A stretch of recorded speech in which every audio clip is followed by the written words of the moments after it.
My boyfriend told his mom I wasn't wife material, so I watched him come crawling back when I stopped acting like one. I found out through a text he sent to his brother that he accidentally forwarded to me. Mom's right. She's too independent. I need someone who'll actually put me first. We'd been together 2 years. I worked as a project manager while somehow also being his personal assistant, chef, maid, and social coordinator. That night, I didn't say anything, just started changing my behavior. First, I stopped cooking. He came home to an empty kitchen and me eating takeout. "Where's dinner?" he asked. "I already ate," I said. "There's eggs in the fridge." Next, I stopped doing his laundry. By week 2, he was re-wearing dirty shirts. "Babe, can you throw in a load?" "I'm only doing mine now," I replied. "You're 29. Figure it out." I stopped cleaning up after him, stopped planning his family's birthday gifts, stopped reminding him about appointments, stopped being available whenever he wanted attention. "Why are you being like this?" he kept asking. "Like what?" "I'm just busy with work." His mom called 2 weeks in, concerned. Apparently, he'd been complaining to her that I'd changed, that I wasn't being supportive anymore. She wanted to have coffee with me to discuss our relationship. I agreed to meet her. She arrived with a whole speech prepared about compromise and traditional values.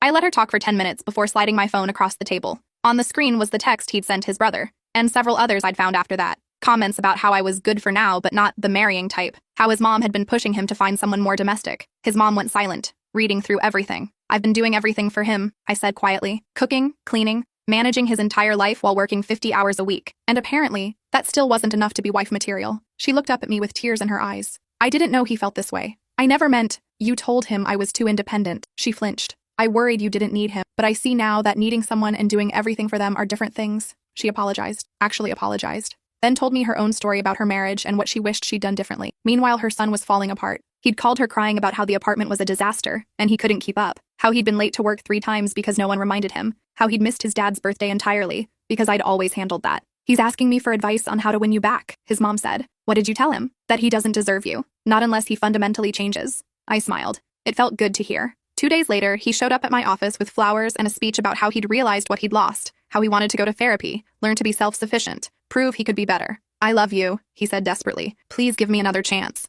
Here's what he didn't know. During those 2 weeks of watching him struggle, I'd gone on 3 dates with a guy from my gym, someone who had his life together, who cooked for me on our second date, who thought my career ambition was attractive, not threatening. "I appreciate this," I told my boyfriend, "but I've moved on." "To what?" "To someone who already knows how to be a partner, not someone I have to train." His face crumpled. "Your mom has my number if you need to talk to someone about how you're feeling," I added. "She's been surprisingly supportive." I walked back into my office building, leaving him standing there with his wilting flowers. That weekend, his mom texted me. "Dinner next week? I'm meeting your new boyfriend and I want to make sure he's good enough for you." I laughed and agreed. Turns out the best thing I ever did for my relationship with his mom was break up with her son. But here's what nobody expected to happen next. 3 months after I started dating Ryan, my ex showed up at my apartment at 11 p.m. on a Tuesday. He was drunk, crying, and holding what looked like a journal. "I need you to read this," he slurred through the door. "Please, just 5 minutes." I opened the door but kept the chain on. Ryan was in the shower, which was probably for the best. "You need to leave. I've been in therapy," he said, waving the journal. 3 times a week. "I wrote down everything I did wrong, everything I took from you. Please, just read it."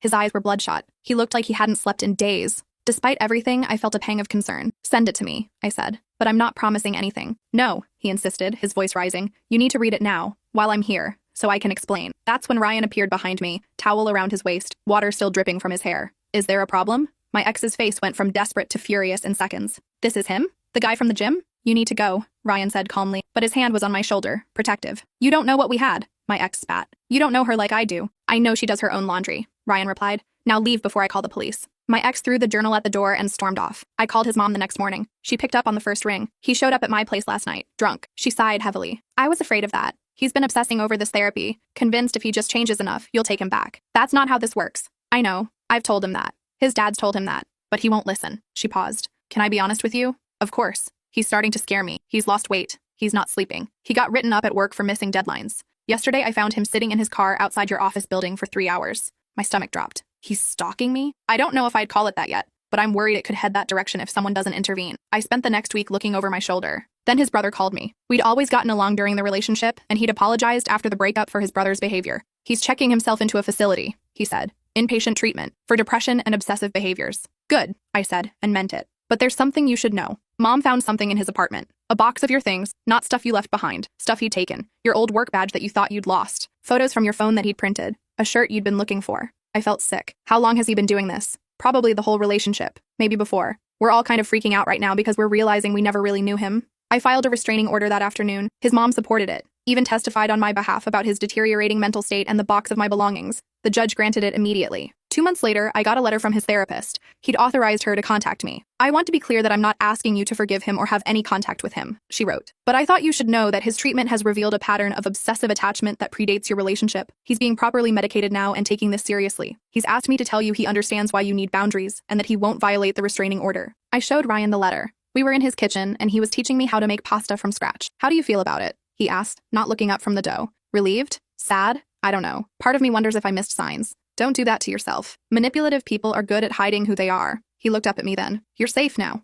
That's what matters." The restraining order was set to expire after a year. I didn't renew it. Not because I forgave him, but because by then, I'd moved in with Ryan and changed jobs. My ex couldn't find me even if he wanted to. His mom and I still had lunch once a month. She'd become something like a friend, a mentor even. She told me stories about her own marriage, the red flags she'd ignored, the years she'd spent being someone's emotional support animal instead of a partner. "My husband was different from my son," she said one afternoon over salad. "He didn't need me to mother him, but he needed me to shrink myself, to make him feel like the smart one, the successful one." "You have 2 PhDs, I pointed out. She smiled sadly. "Which I got after he died. I spent 35 years pretending to be less than I was because that's what good wives did in my generation. Do you regret it?" "Every single day. That's why I pushed my son to find someone domestic. I thought I was protecting him from feeling inadequate. Instead, I taught him that women exist to serve men." She set down her fork. "I'm glad you left him. I'm glad you showed me what I'd been perpetuating." 6 months after that conversation, she filed for divorce from her husband, my ex's dad. Apparently, my ex's issues with women hadn't come from nowhere. His dad had been having affairs for years, and she'd look the other way because that's what you did.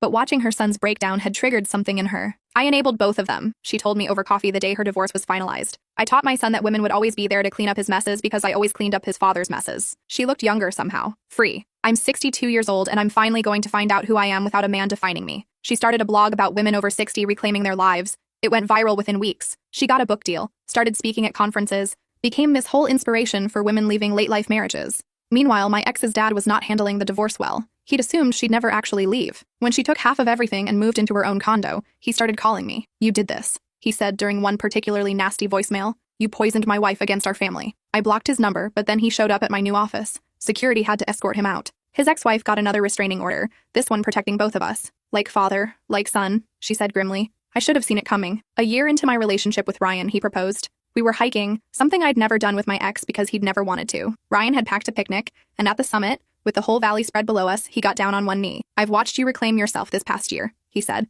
"I've watched you remember that you're whole without someone else. I'm not asking you to complete me or to fix me or to manage my life. I'm asking if you want to build something together, as equals." I said yes. We planned the wedding for 8 months later. His mom offered to help, but in a way that actually meant helping, not taking over. She'd learned boundaries too. My ex's mom asked if she could come to the wedding. "I know it might be weird," she said, "but you've become important to me, and I'd like to be there for this." I thought about it for a week. Then I invited her, not as my ex's mom, but as someone who'd helped me understand that breaking cycles mattered more than keeping peace. The wedding was small, 50 people. Ryan's family, my family, close friends, and her. My ex's brother came too, having apologized profusely for his brother's behavior, and having done his own therapy to understand how he'd enabled it. My ex wasn't invited, obviously. The restraining order had expired, but he'd moved to another state for a fresh start. Last I'd heard from his brother, he was doing better, dating someone casually, actually doing his own laundry. During the reception, his mom found me by the dessert table. "Thank you for letting me be here," she said. "Thank you for teaching me what I should have learned 40 years ago." "What's that?" "That love isn't servitude. That partnership isn't parenting. That a strong woman isn't a threat to a secure man." She hugged me. "I'm sorry I failed you both. You didn't fail me. You learned. That's what matters." 2 years into our marriage, Ryan and I bought a house. I'd gotten promoted to senior project manager. He'd started his own business. We split everything equally. Chores, finances, decisions,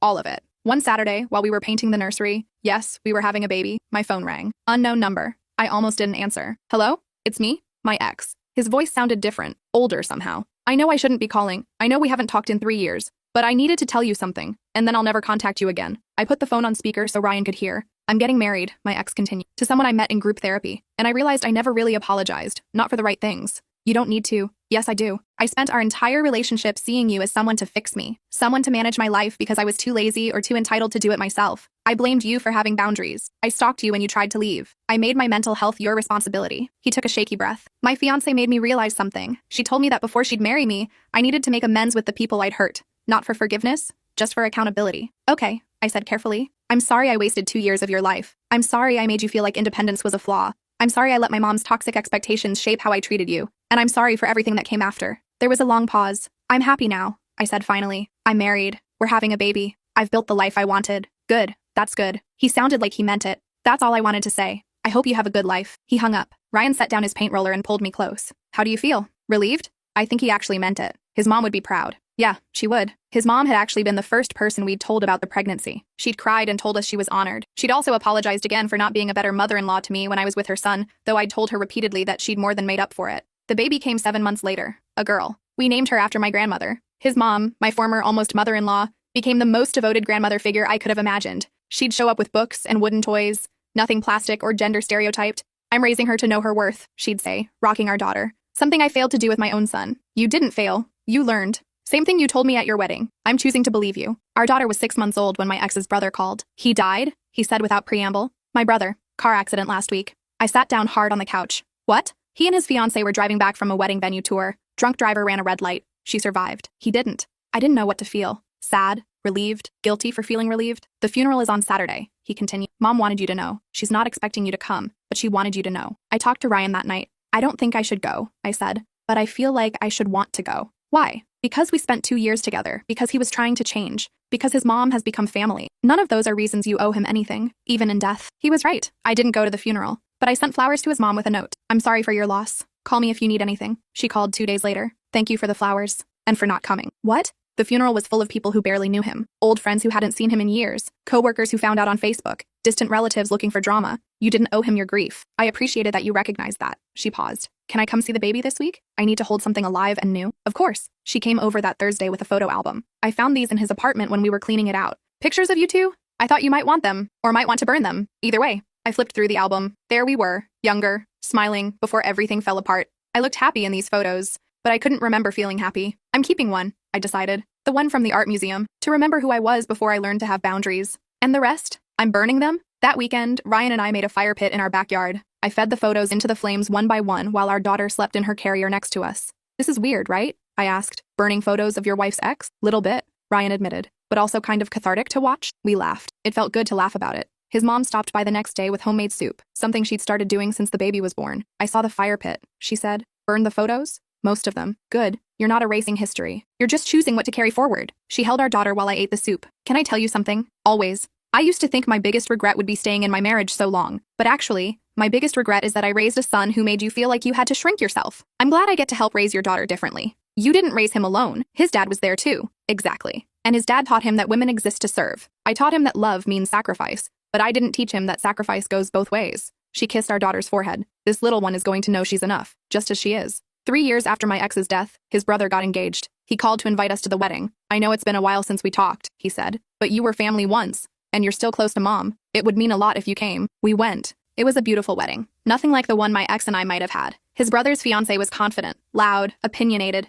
everything my ex had found threatening in me. Watching them together, I could see the difference. They challenged each other, pushed each other, neither one shrinking to make the other feel bigger. His mom gave a toast that made everyone cry. I spent most of my life believing that love meant accommodating. That partnership meant one person leading and one person following. It took losing my marriage and almost losing my son to learn that real love is two whole people choosing to walk side by side. She looked at me across the room. I learned that from someone brave enough to walk away, and I'm grateful every day that she didn't stay. After the wedding, she pulled me aside. I have something to tell you. What? I'm seeing someone. A woman, actually, from my divorce support group. I hugged her. That's wonderful. I think I always knew I wasn't straight, but in my generation, in my family, you didn't explore that. You married a man and had children, and that was your life. She smiled, looking younger than I'd ever seen her. I'm 67 years old, and I'm finally dating someone who sees me as an equal. Does your son know? Your surviving son? I told him last week. He cried and said he was happy for me. Then he apologized for every homophobic joke he'd made growing up. She laughed. We're all works in progress. Our daughter was 3 when she asked about her grandmother. Not Ryan's mom, who she saw regularly, but this other grandmother who came over with soup and presents.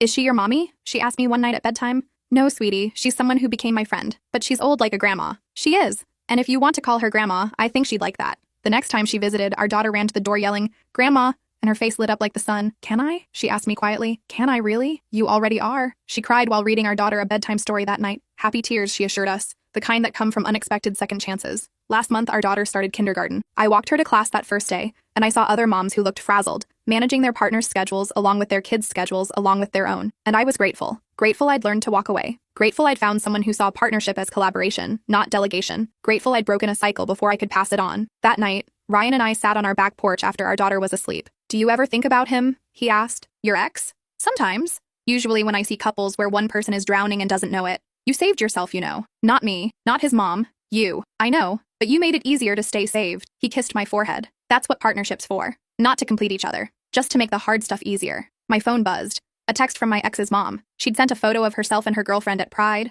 both of them wearing rainbow flags like capes, both of them grinning. Living my truth at 68. The caption read, "Never too late." I showed Ryan the photo. Think our daughter will grow up knowing she can be herself, with you as her mom, and that woman as her grandma? Yeah, I think she'll know. I thought about the girl I'd been 5 years ago. The one who cooked and cleaned and managed a grown man's life while working 50 hours a week. The one who thought independence was a flaw to be corrected. That girl would have never believed she'd end up here, happy, free, with a partner who saw her strength as an asset, not a threat, with a daughter who'd never know what it feels like to shrink, with a found family that chose growth over comfort. I'd lost a boyfriend, gained a life, fair trade. The next morning, I woke up to an email from my ex's brother. The subject line read, "Mom's book." I opened it over coffee while Ryan made pancakes and our daughter colored at the kitchen table. "Hey," the email started. "Mom finally finished her book. Her publisher wants to release it next spring. She asked me to send you the dedication. She wants your permission before it goes to print." Attached was a PDF of the dedication page. It read, "To the young woman who taught me that it's never too late to unlearn the lies we tell ourselves about love. You showed me that boundaries aren't walls, they're foundations. That walking away isn't giving up, it's waking up. This book exists because you were brave enough to leave, and because you were gracious enough to stay in my life after.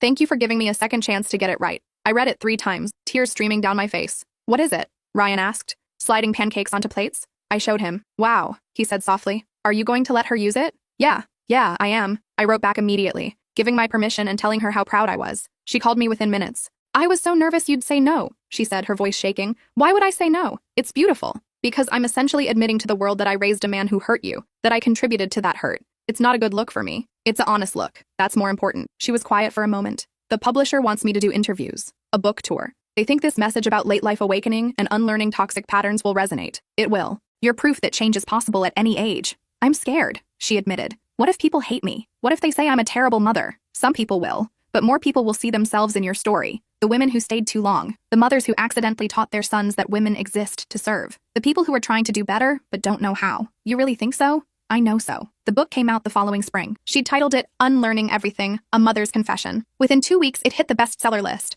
Within a month, she was doing national interviews. I watched her on a morning show, talking about how she'd realized too late that she'd been teaching her sons that emotional labor wasn't real labor, how she'd modeled martyrdom and called it love. The host asked her about me. "The woman you dedicated the book to, is she okay with you sharing her story?" "I've changed identifying details to protect her privacy," she said carefully. "But yes, she approved every word that mentioned her. She's happily married now, with a beautiful daughter. She's living proof that leaving can save your life. And your son, the one who she dated?" Her face fell. "He passed away a few years ago. But before he died, he'd started doing the work. He'd started unlearning the patterns I'd taught him. I like to think he would have become someone different, someone better." "Do you blame yourself for his struggles?" "I blame a system that raises boys to expect service and girls to provide it. I blame a culture that tells mothers their job is to sacrifice everything. I blame myself for not questioning it sooner, but blame doesn't change anything. Action does." The interview went viral. Millions of views. Thousands of comments from women who saw their own lives reflected in her words. She started getting speaking requests from universities, corporations, and women's organizations. "I can't keep up with all of this," she told me over lunch one day. "I'm 68.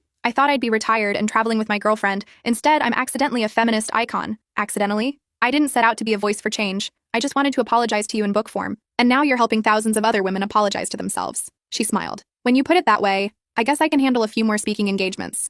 Our daughter was 4 when she asked why Grandma, the one who wasn't Ryan's mom, had a girlfriend instead of a grandpa. "Because she loves her," I said simply. "Like Daddy loves you?" "Exactly like that. Love is love, no matter who it's between." "Okay." And she went back to her blocks. The question answered as easily as if she'd asked why the sky was blue. I thought about how different my own childhood had been, how I'd grown up seeing love as performance, as transaction, as something women gave and men took. "You know what's wild?" I said to Ryan that night. "What?" "My daughter will grow up thinking relationships should be equal. She'll grow up thinking independence is normal. She'll grow up never knowing what I had to unlearn. That's the whole point, isn't it? Each generation getting to start from a better place?" "Yeah, but it's still surreal to see." My ex's brother called a few weeks later with unexpected news. "Remember how my brother had that journal? The one he tried to give you the night he showed up drunk?" "Vaguely. I found it in his things. I've been reading through it." He paused. "Do you want to know what was in it?" I thought about it. "Did I?" "Tell me." "It was an apology. A real one. He'd written down every single thing he'd done wrong in your relationship. Not to guilt you or manipulate you, just to see it all on paper, to force himself to reckon with it." He cleared his throat. The last entry was from the day before he died.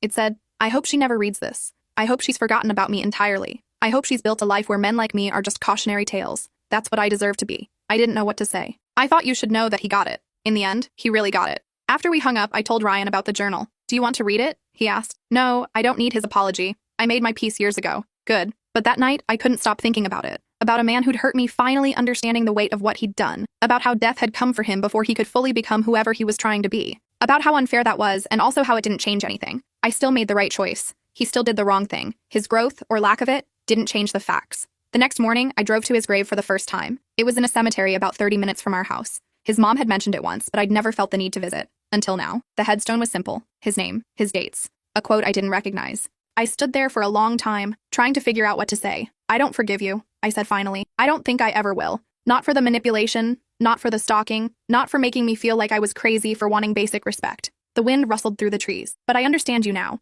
I understand that you were broken in ways that weren't entirely your fault. That your mom and your dad taught you to be who you were. That you were trying to change when you ran out of time. I crouched down, touching the grass beside his grave. Your mom is doing incredible things. Your brother got engaged to someone who challenges him in the best ways. And I have a daughter who will never date someone like you because she'll know what she deserves. I stood up. That's your legacy, not the man you were. But the changes that came because I left. The cycles that broke because I refused to be part of them anymore. You're a cautionary tale. Like you said. And that matters too. I walked back to my car feeling lighter. Not forgiven, not reconciled, just finished. When I got home, our daughter was in the backyard with Ryan, helping him plant tomatoes. She saw me and came running, dirt on her face, joy in her eyes. Mommy, Daddy says I can have my own garden. Your own garden? With flowers and vegetables and everything. She grabbed my hand. Come see? I let her pull me toward the freshly turned earth, toward Ryan's smile, toward this life we'd built together. Equal, balanced, whole. That night, after our daughter was asleep, I got a message from my ex's mom. My girlfriend proposed. Attached was a photo of her hand with a simple silver ring. Congratulations, I called her immediately. Tell me everything. We were at the beach, she said, her voice giddy like a teenager's, walking at sunset. And she just dropped to one knee in the sand and said, I know we're too old for this to matter legally in some people's eyes, but I want you to know you're my forever person. That's beautiful. I'm 68 years old and getting married for the second time. To a woman. Can you believe it? Yes, I absolutely can. I want you to be there at the wedding. You and Ryan and your daughter, your family, will be there. The wedding was 3 months later, a small ceremony on the beach with 30 people. Our daughter was the flower girl, taking her job very seriously, dropping petals in perfect intervals. My ex's brother walked his mom down the aisle, tears streaming down his face. His fiancée sobbed through the entire ceremony, watching her marry the love of her life, seeing her claim happiness at an age when many people have given up on it. I felt something shift. The last piece of resentment I'd been carrying about my ex, about those 2 wasted years, about everything that had happened, dissolved, because none of it had been wasted after all. Those 2 years had led me here, to this family, to this understanding, to this proof that it's never too late to start over. At the reception, she pulled me aside. I have something for you. She handed me a small box. Inside was a silver bracelet with an inscription. She who walks away, walks toward. It's from my book, she explained, but it's really from you, from your courage. I didn't feel courageous. I felt desperate. Courage and desperation look the same in the moment. It's only hindsight that knows the difference. I put on the bracelet. Thank you for everything. Thank you for not giving up on me, for letting me be part of your life even after you left my son, for teaching me that family is who shows up, not who shares blood. We hugged, and I thought about all the ways love can surprise you, how the mother of the man who hurt me had become one of my closest friends, how trauma can transform into wisdom if you're willing to do the work, how endings can be beginnings if you're brave enough to walk through the door. That night, tucking our daughter into bed, she asked me, Mommy, why did Grandma marry Grandma instead of Grandpa? Because she fell in love with Grandma. And because she learned that it's okay to be yourself, even if it takes you a long time to figure out who that is. When did you figure out who you are? I thought about the girl who'd cooked and cleaned and shrunk herself, about the woman who'd walked away, about the mother I'd become. I'm still figuring it out, sweetheart. That's the secret. We're all always figuring it out. She seemed satisfied with that answer and drifted off to sleep. Ryan was waiting for me in our bedroom. Long day. Long life, I corrected, but a good one. No regrets? About leaving him? Never. About the pain it took to get here? Sometimes. But pain that leads to growth isn't wasted. He pulled me close. I love who you are. The person who fought to become herself. I love who you let me be. The person who doesn't have to fight anymore. We fell asleep like that, tangled together, 2 whole people who'd chosen each other. Not because we needed someone to complete us, but because we wanted someone to walk beside us. 2 months later, I got a Facebook message from a woman I didn't know. You don't know me, it started. But I read your mother-in-law's book. Well, your former mother-in-law. I read the dedication and I tracked you down because I needed to thank you. Thank me? I've been in a relationship for 4 years where I do everything. Cooking, cleaning, managing his whole life. I work full-time and somehow I'm also his mother. I've been telling myself it's fine. That's just how relationships work. That I'm being supportive. She'd sent screenshots of text messages between her and her boyfriend. They looked eerily familiar. Mom's right. She's too needy with her own life. I need someone who'll actually prioritize me. Almost word for word what my ex had written. I'm leaving him tonight, she continued. I just packed my stuff while he's at work. I'm done being someone's unpaid employee. And I wanted you to know that your story saved me. Not just from him. From years of this.